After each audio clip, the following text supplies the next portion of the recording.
ICC টি-20 world cup 2026-এর আগে ফর্মের খোঁজে বড় সিদ্ধান্ত। ভারতীয় টি-20 অধিনায়ক সূর্যকুমার যাদব এবং অভিজ্ঞ অলরাউন্ডার শিবম দুবে খেলতে নামছেন বিজয় হাজারে ট্রফিতে মুম্বাই দলের হয়ে।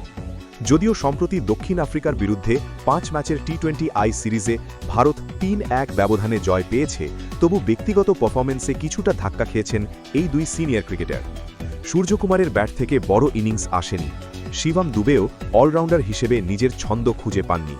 ঠিক এই কারণেই বিজয় হাজারে ট্রফিতে 2 ম্যাচে খেলে আত্মবিশ্বাস আর ফর্ম ফেরানোর লক্ষ্য দুজনেরই। টিম ম্যানেজমেন্টের চোখে এই সিদ্ধান্ত অত্যন্ত গুরুত্বপূর্ণ, কারণ বিশ্বকাপের আগে সিনিয়রদের ফর্মে ফেরা মানেই ভারতের জন্য বড় স্বস্তি।